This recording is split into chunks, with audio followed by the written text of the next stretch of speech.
Hello and welcome to Jessie James Beads. My name is Jem and I'm here with you today to talk about our brand new Iris Apfel collection.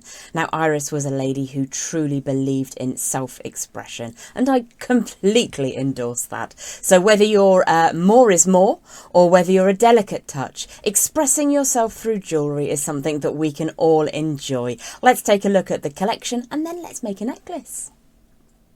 Let's take a look at some of the goodies from the Iris Apfel collection. We have got some beautiful turquoise colour ovals. They feel amazing, really beautiful, natural looking striations within the beads there. Complementing that perfectly, we have got this glorious strand. Look at those metallics in mixed colours along with more of that gorgeous turquoise colouring. We've got some fantastic wooden beads. I'm actually seeing something really funky happening straight away.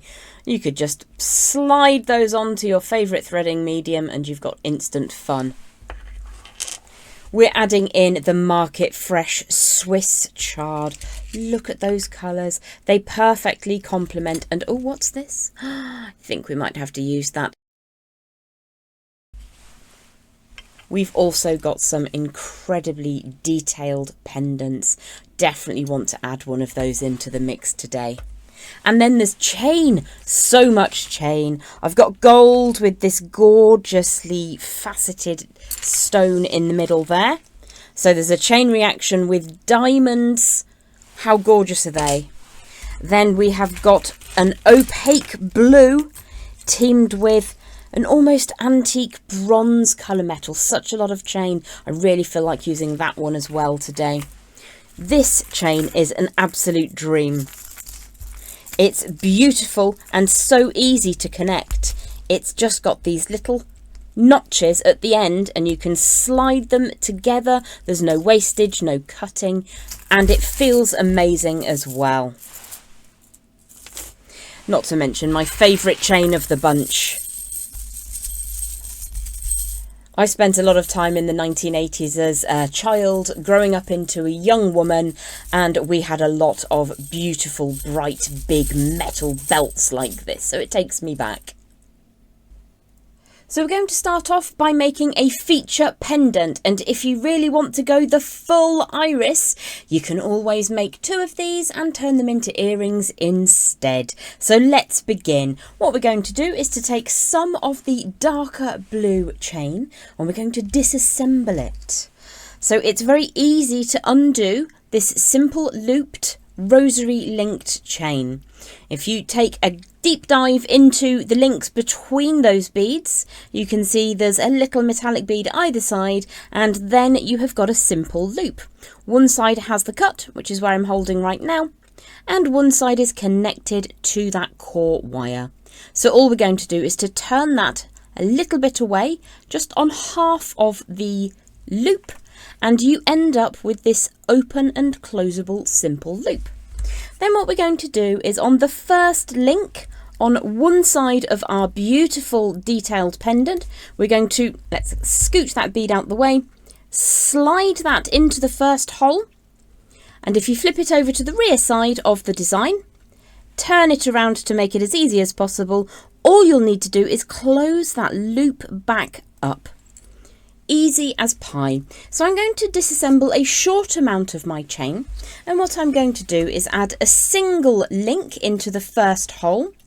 I'm going to leave the second hole bare. On the third hole I'm going to add another single, and then on the fourth hole it's going to stay bare. Fifth hole, another single, and then when we get down to close to the middle, so we've got single bead, single bead, single bead, when we get to just one to the side of the centre, I'm going to add a double bead. So we're going to follow that exact same protocol. Grip a hold of the loop on the cut side, open that up as if you're opening a jump ring, so you've got that access point. I'm going to slide that into the hole one to the side of the centre. Let's flip that over to the rear side. And then close that loop back up, making sure that it goes back to meet that metallic bead. And then I'll repeat exactly the same on the other side. So single bead, blank, single bead, blank, single bead, blank.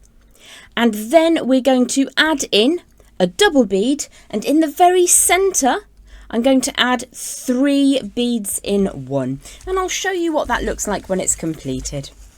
So I think that would make an absolutely delightful earring pair, and I'm going to show you how to turn that into a pendant or an earring. Now, just using some 18 gauge wire. This is a scrap length of around about 5 inches. Let's just pull that to one side for a second. Let's get that wire nice and warm. Now you can of course simply thread this onto your favourite threading material through that access hoop, which is very, very large, but I'm just going to grab hold of a round mandrel, and just about in the centre of that length of wire I'm just going to rotate that around to create a large round form. Now if that doesn't actually look quite large enough, so what we need to do is open that out. You could choose to use another round form if you have one, or you could just do what I did a second ago, which is just open it out from that slightly smaller loop. So let's slide our pendant onto that hoop shape and allow that to sit down at the base like so. So you've got lots of beautiful movement here. So I'm going to turn this into a little wrapped loop up at the top, and we'll pop a bead on from our beautiful Swiss chard mix. So let's take one of those sides, probably the longer side if there is one, turn that up at a right angle, and then wrap, whoops, in fact, let's just use that one. It wanted to get involved, so that's the one we're going to use. Grip across the wire that is still moving around in a circle, and wrap that around the core wire. Because I'm working with 18 gauge and we warmed it first, it's really easy to just pinch that into position. Bring that tail all the way around for a second turn. Get that nice and neat and tidy if it's lifted slightly. And then what we're going to do is trim that away at the back of the design. So obviously this pendant has a front and a back. So let's trim that wire away. And then just tidy that little bit of wrapping up so that it sits flat on the core, and if it's lifted you can just drop that down.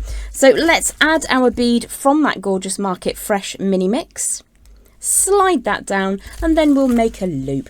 Because I want to attach this later to a chain, because we're going to go big layered chains today, I'm going to make an oversized wrapped loop up at the top so I can simply slide it on.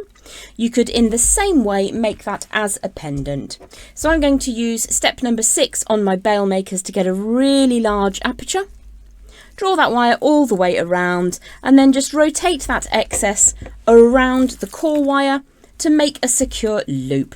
So if I pinch very firmly on that round form, take the tail over the top, and just wrap that all the way around. Much easier to do when you don't have a camera to face this to. Bring that tail all the way around, and then just make sure that it sits down smoothly. You can take a little bit more time than I am to get that looking neat and tidy. Well, let's have a look at your pendant. Now, if you were making these as glorious drop earrings, and they're not that heavy, just make sure that's centralised, you would probably have a much smaller loop at the top and turn it so that it's in the same orientation as your first loop.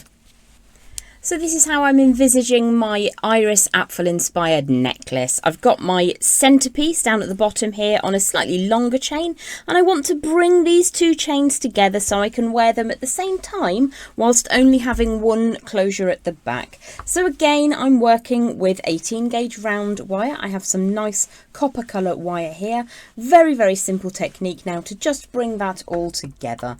So let's make ourselves a smallish loop at one end. I think I'll go for number 3 on my bail making pliers. Draw that around. I've got a good 6 or so inches of wire to play with right now. I won't need it all. In fact, it will probably be enough for both sides. So I've made a little circle, And then I'm bringing that wire away at 90 degrees. And what I want to do is just strengthen that circle so that it will retain its form. Once I've given that a lovely little strengthen, I'm just going to load on both of those chains. So my dark blue opaque stone with the antique bronze is the slightly longer of the two chains. So I'm going to feed that one on first. And then I'm going to feed the golden one on. Once they're both on, I'm just going to flip that back so that the golden one sits inside because that's the shorter chain. Once they're sitting together, I can just grip across and rotate that wire around just to get a good couple of turns. I'm really holding quite firmly with my right hand to retain the shape and size. And then as ever, we'll just tidy up that loop before trimming away any excess at the back. Let's get that into the scrap pot and then tidy that loop up nicely. Now, if you wanted to add a bead at this layer, you absolutely can. Why don't we take a look and see what we've got? How about one of these gorgeous golden beads from that beautiful Market Fresh Swiss chard mix? So I am going to take an extra second just to tidy that wrapped loop up. If they start coming away from the wrapped loop itself, you can just tidy that up slightly before we add on our chosen bead. If you make sure your wire's straight, it will probably go on a little bit easier. Let's get that through the hole and all the way down. So when you come to making a loop on the other side of your connection point, you can either take that into one of our fantastic ready-made Jessie James beads connectors, or you can make your own. So I'm just going to make a hook shape on this side. Very, very basic. Turn the wire away with a little bit of a gap, just like so. And then I'm going to use number 5 on my bail makers to make that lovely rounded form. All the way around, draw the wire back across itself so that you get almost a loop shape. Then I'm going to use number 1 on my bail makers just to turn that wire back on itself. So let's put those pliers into position, draw the wire back around and over the top. If I remove the pliers, you'll see what I've done. Made that quite firm. There we go. So the wire has come around in a circle, then it goes back on itself and makes another circle. Trim that wire away just where it crosses over, and there's enough there to make a loop on the other side of the chain. So let's just bring that all into position, and then what I need to do is to make sure that the end piece of that hook sits flush back against the pass of wire. Now, if you have a hammer and block, it really does pay to give that a strengthen just by resting the hook part on the block, striking down straight as you can with a hammer. If you don't have a hammer and block, then give it a strengthen with your pliers by opening and closing across. When you come to the other side, repeat exactly the same technique, but this time do a smallish loop as we have done there. I think it was number 3, and then repeat a number 3 on the other side and your hook should fit in nicely. I will finish that off in a moment and then I'll take a photograph for you. I hope that you have enjoyed our Iris Apfel inspired collection, and I'll take another photograph with this layered up with the big golden chain as well, because I think that will look magnificent, all of those together.